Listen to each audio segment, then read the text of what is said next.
Welcome to Unleash Your Inner Goldilocks, how to get it just right. Thank you so much for joining us for another hour of insightful and deeply meaningful conversation. Goldilocks is a community where we meet week after week and we discuss and explore and connect with the purpose of making sure we know how to get it just right. Because this is about unleashing our inner Goldilocks so that we can get it just right. What is Goldilocks reminding us?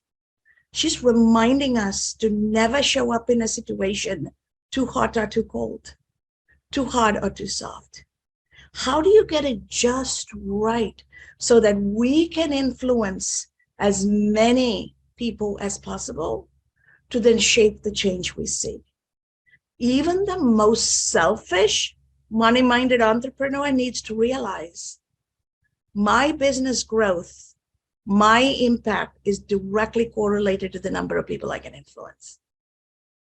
And research shows that we can only influence from three levels from where we are. So if I'm already at the extreme right end, I can only influence 3 levels towards the center. If I'm already at the left end, I can only influence 3 levels towards the center. But what if, just like this community, we discuss, we take perspectives, we take each other's points of view and think and embrace and see one another's perspective. Then we slowly start moving towards the center. And now all of a sudden we can still influence 3 levels to the right, 3 levels to the left, and everybody in that center lane. The fact of 3 levels of influence can be magnified to 7 levels of influence purely by our ability to take perspective and get centered. And to me and to this community, that is what Goldilocks is reminding of. And today's conversation, you're going to absolutely love it. Suzanne Velsic is joining us to talk about the importance of servant leadership. And there's nothing more centered than servant leadership in order to serve humanity. So welcome to the conversation, Suzanne. Thank you. Thank you for having me today. Thank you, everybody, for joining as well. It is such an honor and pleasure. And you and I have been working on a couple of things together. Mm-hmm. And I am so glad we are talking about servant leadership today, because servant leadership is all about serving. And through serving, influencing, and allowing that to lead. So talk to us about how you got to this place of serving and leading and helping shape other people's journeys, and in the process, letting your light shine. Sure. So I think it starts with family. And I think, the women who have joined our family friends, colleagues, and we all share the same value. But I believe starting with family and the way that our parents raised us and the examples that they provided, that's the way that they lived their lives. So always in my career, as well as in personal life, was, adopting that idea of mission-driven work, and within that mission-driven work is serving. And I began my career in education as a classroom teacher here in Chicago. I'm located in Chicago. And I do want to back up real quick. When I said, family definitely demonstrated that, but also the community in which we were raised. That was the value, that was the way of life. So I think that it's important to acknowledge that, being raised in the Catholic Church, that surrounded by people who themselves were mission driven and servant driven in a way that really promoted humanity rather than anything else. It was always about respecting and uplifting humanity. So my career was in education for about 20 years in different capacities, in the classroom, as a school leader, and as the district leader as well. And in those capacities, beginning in 2010, I got involved with virtual hybrid education. And one person in particular, well, a couple of people in particular in that situation, really another woman, a colleague, a friend of mine, who I want to pay honor to, really showed me the way for, excuse me a second, showed the way for, this is a person who is very close to me, but so I'm sorry if I'm getting emotional. I think people will understand, but she was one who demonstrated how truly to be a servant and how to incorporate social emotional learning in that capacity. So she was very inspirational in that way. So she was, a person that really directed me or showed me that way as well. And after a while, I shifted. I think I told you I shifted, to where I am now with Powered by Action. And in Powered by Action, again, another individual there who calls himself, our founder calls himself the servant leader, and really help to illuminate what it means to be a servant leader, that we're working for the greater good. And we're doing it in a way that uplifts humanity, uplifts communities and such. And I just want to, shout out to everybody here on the call in our professional lives and in our personal lives. I've just seen that demonstrated as well. That is such a beautiful journey. And, it is emotional when people touch us and transform us. I totally concur that it is emotional. We are feeling creatures who happen to think and act. Yeah. And when we are able to connect with who we are and who others are, the best of us comes forward, right? Mm-hmm. And to be a servant leader, we do have to connect. We do have to, at that very human core, the depth of our being, we need to be able to connect with people and not be afraid that people will take advantage of us. Yeah. So talk to us about the courage it takes to be a servant leader. Oh, yeah. Especially in a world where kindness and compassion is considered a weakness. Yeah, that's a really interesting question. And that's been the topic of many conversations in terms of, especially as a woman, women, we're expected to serve. So, you are putting yourself out there, maybe being considered, like you said, it can be considered a weakness, but if you are choosing to serve, that's different, right? So if we are choosing to serve others as opposed to being expected to, that is very, very different. So, if you are expected to do these things for others, it's not empowering. But if you are choosing to go in that direction, that is empowering, and it is risky. I've definitely been in those situations where kindness can be viewed as a weakness, but it's really not. It really is, again, about choosing to be kind. It's also recognizing that by doing that, you are able to build up others, as opposed to being focused on yourself, which I think can be a weakness. Of course, we have to take care of ourselves. Of course, we have to put up boundaries. But when you are making those conscious decisions to serve others, to uplift others, I think it's just even more empowering for yourself. Absolutely. So, I come from the world of finance. Yes. Having become a young CFO, and my entire career till today, people tell me, Cass, you're too kind and too nice to be a CFO, to be a finance executive.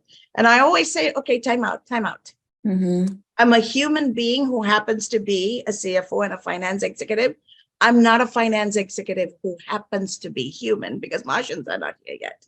So till Martians come here, let's make sure our humanity shows up, and our humanity leads and guides what we do, because who I am is larger than what I do, and who I am informs what I do.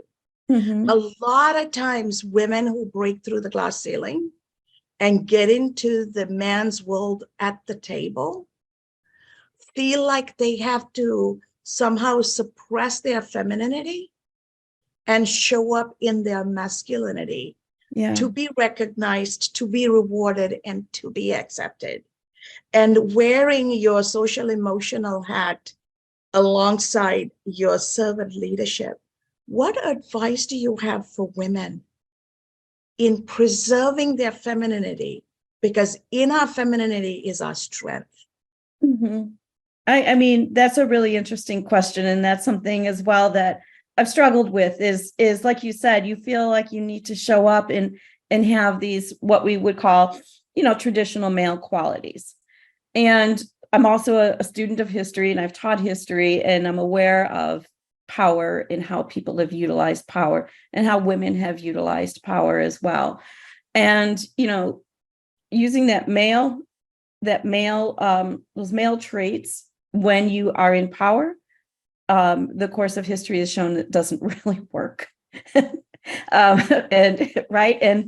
And I do believe that we do need to show up with our talents, with our perspectives, with our inner strengths as females. And, again, if we're putting that in those traditional models of females being one who is kinder, softer, gentler, what have you, I think it's important that we do assert ourselves and do assert our femininity, to counter even, or to bring balance into that table, so that don't suppress that male view, but rather complement it, or show them another way. You know what I mean? That there's Absolutely. So when I'm teaching leadership in the classroom, one of the things I do is have my students watch the movie A Few Good Men. Mm-hmm. There's only one female character in the movie, Demi Moore. Yeah. And she wears white for peace and tranquility. And as the movie starts, Tom Cruise is all that masculine bravado, right? Yeah. And the reason he becomes successful is because he allows that femininity to influence him and embraces his softer side and his purpose and his compassion to then ultimately become the man he becomes in that movie. So we look at that journey and we talk about leadership. What advice would you have for young people, since you and I are working together to bring social emotional learning to young people to shape our future? What guidance would you have for young men, especially, who are taught in a society don't feel? Mm-hmm. How do we empower them to feel and embrace their feeling? Because they too are feeling creatures who happen to think in it. Right. That's a good question too. And I know that friends that on the call here, we have sons, we have young adult sons. And I believe the way that we raised them is to embrace that, or is to allow them or encourage them to share to have those feelings and to share those feelings, and not to push them down. You know what I mean? And also to recognize, and this is one thing that I do see in young people today. I haven't been in the classroom really since 2019, but what I can tell you is that young people today are, I think what I've seen are more empathetic, and they're more demanding that individuals' rights are protected, more so than when I began my teaching career. So that gives me a lot of hope for our young people, just in terms of the way that they want to show up. And they've learned to, put up boundaries to protect themselves, but they've also learned to open up and to experience everything. It's interesting you bring that up, right? The young people today are being raised by Gen X parents, right? And Gen Xers grew up believing that if you show up and do your time and honor the rules of engagement, then the rewards will come and your day will come. But what Gen Xers are finding out, especially the women, is that Gen Xers are always going to be that circus clown who has the knives and the balls and the chairs and the Yes. tables all up in the air simultaneously juggling to keep the business going, while the older men are grooming the millennial men into those roles, right? Mm, So the children have grown up watching what's happening to their parents, especially their mothers. mhm, And they are learning from that lived experience, saying, no, no, no. We don't play by your rules. We're going to set up the rules, because if we play by your rules, we know what you will do to us, because we saw that happen to our mom, mhm. right? So that is the lived experience and the mindset this generation is coming from. And my hats off to Gen X mothers who have truly raised resilient children without giving up on their career or without giving up on their kids, right? It's not easy.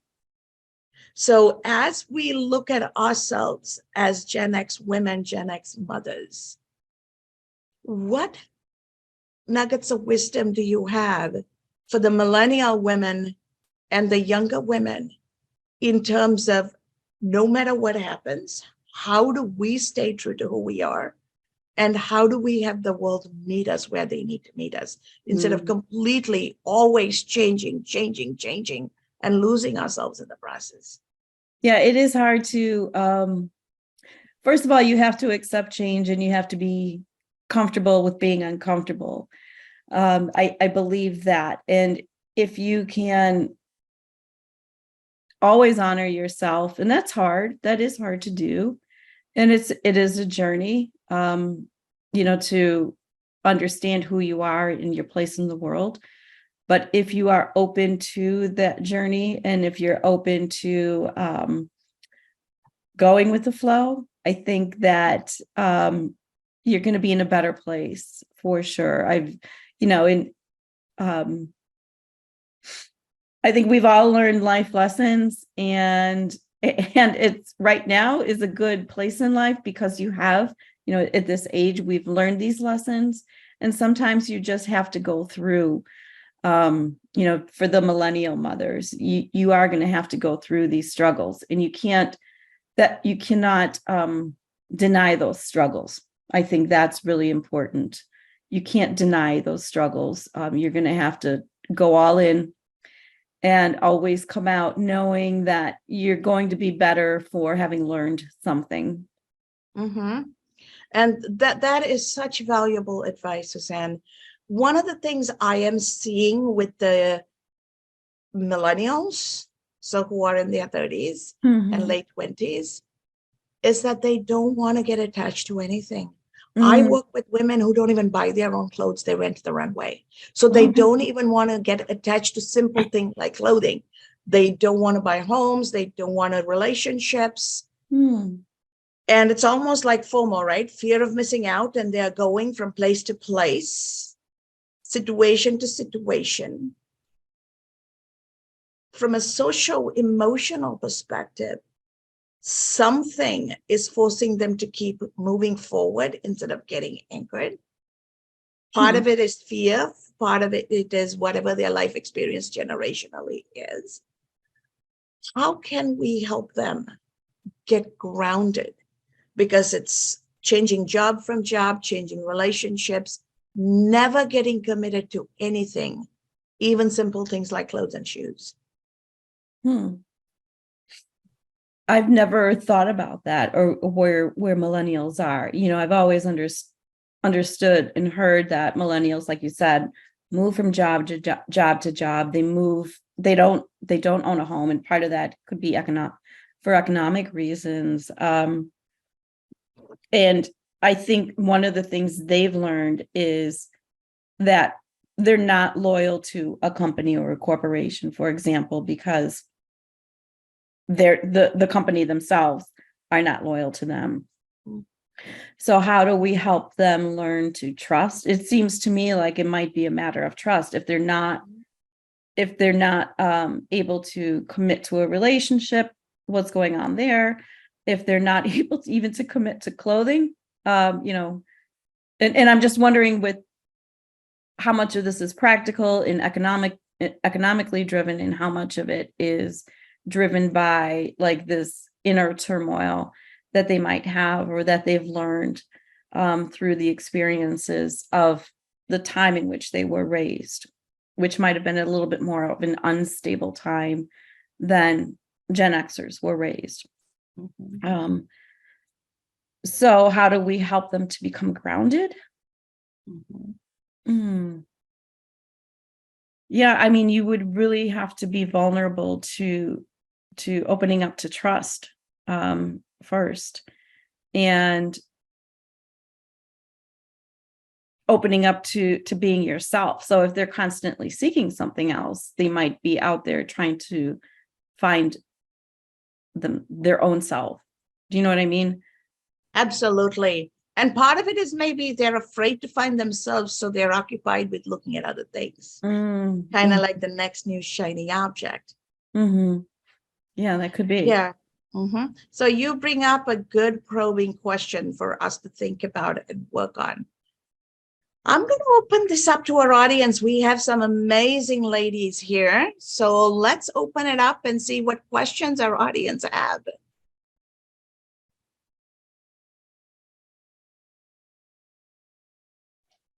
Go ahead. Go ahead. You can unmute your microphone and ask the question. Go ahead.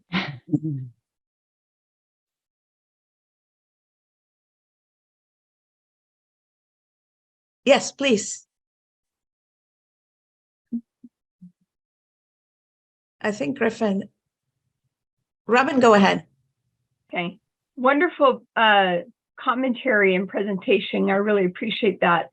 One thing that is becoming more and more apparent is that companies that have a servant leadership attitude are actually oftentimes more successful financially than the companies that have a dictatorial industrial age mindset.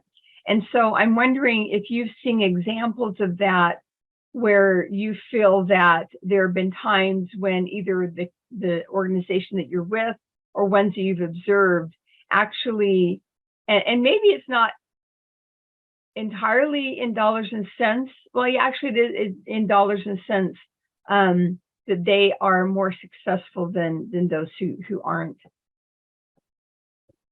So I think with servant leadership, the value of the individual comes through. And when you're an employee in that situation and you know that you are truly valued, that becomes that intrinsic motivation to continue the work, to go the extra mile, to put in the extra hours, to think about new things. That's been my experience, both in education and currently in the nonprofit world, where the leaders that I worked with were truly servant leaders and truly were looking out for the good of all, for the outside of the organization based on our mission. So it might have been the school community, might have been a local community. So they're truly looking out for that. And that became number one.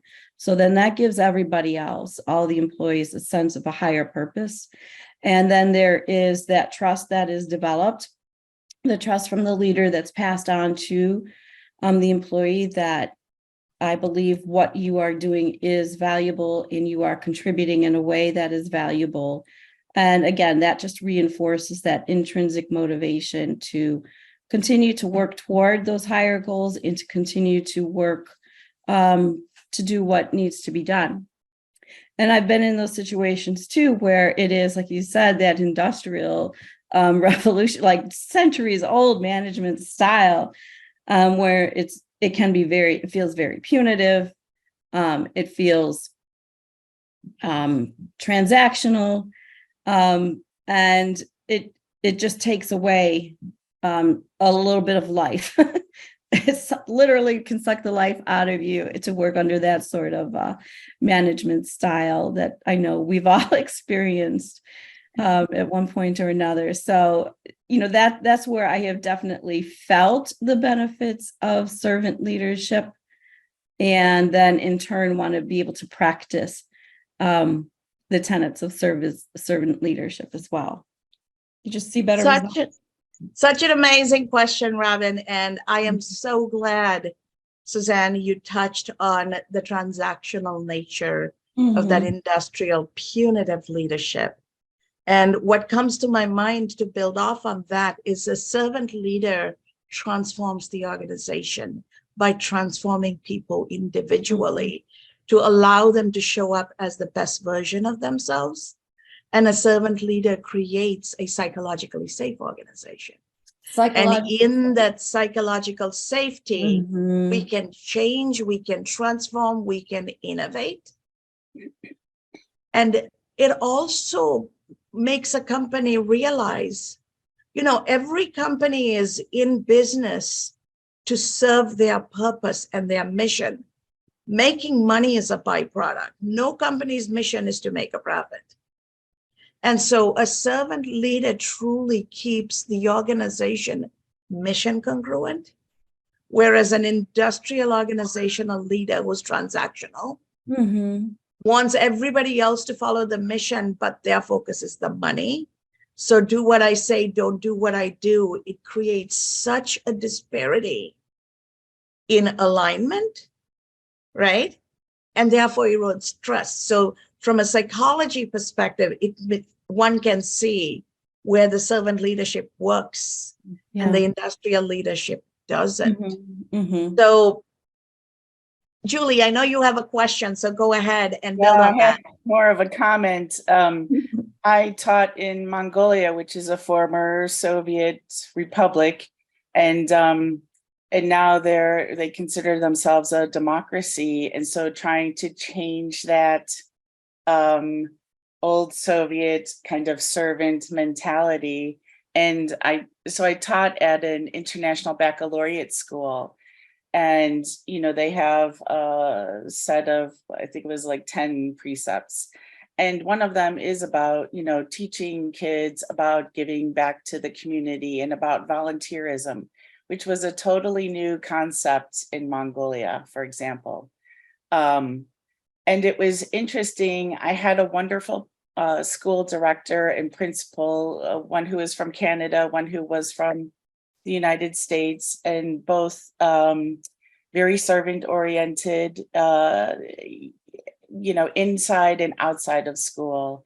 And so it was interesting, watching them trying to teach and transform the Mongolian leadership, especially at the school, and sometimes fighting against the community, the government leadership, trying to get them to sort of change their views of things. But I think, talking about the younger generations, I think too, it's really important. I really loved teaching in the IB system because, we were also encouraging that giving back to the community and how to serve others and how to be compassionate and,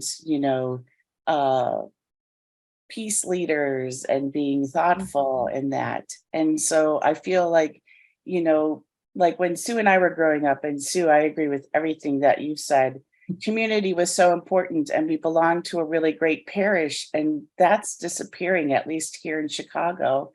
And so, it's how do you recreate that sense of community? And we have a little bit of that in our neighborhood, but some of it's also led by some of the churches that are still living. So it's where do you get that sense of community, or how do you build that sense of community? But for kids, I think part of that has to maybe come from school, from education. And how do you create that sense of compassion and service? Absolutely. Absolutely. And those are such wonderful points. And I know the ladies here have so much to add. So here is what I'm going to do. We are going to take turns and bring all of you ladies on so that we can feature your thoughts, your message, and your insights, and continue to provide perspective around this topic. As we bring this to a close, Suzanne, What is one word of wisdom you want to leave our audience with so that they can take that into the week and embrace that in their life as they move forward? One word. Oh, one sentence, one piece of One advice. sentence, one thought. It really does take a sense of a little bit of vulnerability to open yourself up to to that servant leadership concept. But I think that is something that we all of us in our lives, in our personal lives, in our professional lives, we do this. So what can we do then to bring that out to the rest of the world outside of our communities? Beautiful. And that is an amazing closing nugget of wisdom, because ultimately, I want us all to remember it takes more courage to be vulnerable than get in a fist fight. It takes more courage to be vulnerable than get into a shouting match. How do we truly create an environment where we are at peace with ourselves and we can show up vulnerably so that we invite others to engage with us, and together we can find that centeredness. Together we can build a community of servant leadership. Together we can thrive. So as you go out there and spend your week, take Suzanne's word of wisdom with you: vulnerability. Figure out how you can become vulnerable, how you can embrace vulnerability with courage, and what support system do you need to have to feel comfortable being vulnerable.